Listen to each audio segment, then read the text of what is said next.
Hi everyone, I'm Shane Stevenson, Director of Museum Collections and Curator here at the Buffalo Naval Park. And for today's video for Destination Drydock, we're going to be talking about the post-service history of SSK 246 USS Croaker. The ship came into commission in April of 1944, which means that she was already equipped with the Mark 18 torpedoes, so they didn't have to worry about those earlier boats dealing with the Mark 14s. Sank 11 Japanese vessels, was taken out of commission eventually in 1968 after undergoing an SSK conversion in 1953. After World War II, she landed in Galveston, Texas, and then back up to Groton. And so when she was decommissioned in the 2nd of April, 1968, she remained in Groton. Oddly enough, she wasn't immediately struck from the Naval Register. That wasn't until 1971. So they kept her pierside, probably to say she would be able to be brought back as an import trainer, but they never ended up using that. And so in 1971, she was finally struck from the Naval Register. And that's where her story differs a little bit from the Sullivans and the Little Rock. She actually became a museum ship prior to coming to Buffalo.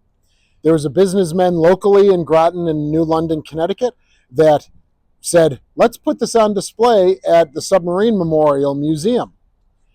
And so that's what they did. A gentleman by the name of Frank Sheets was a private businessman. He was able to secure USS Croaker.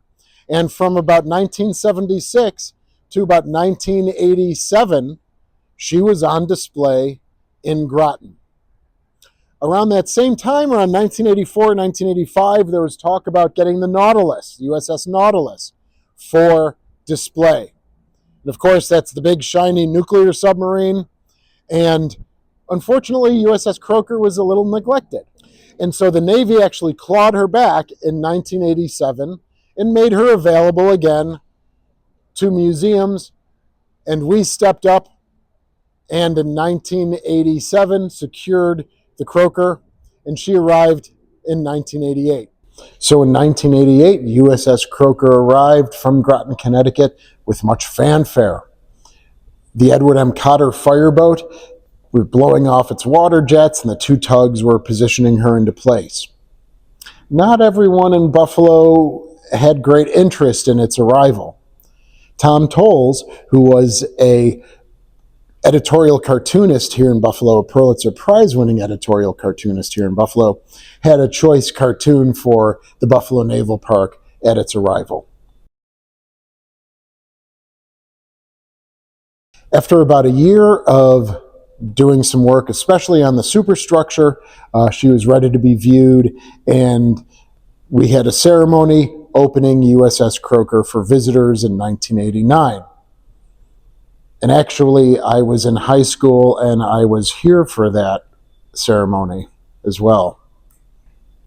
Since then, we've had thousands of visitors to all of our vessels, but the Croaker has a special place in many people's hearts. Certainly for all the bubbleheads and submariners and submarine officers out there, this is a place that they can reflect, see the old diesel electric boats, and spend some time telling their stories as well.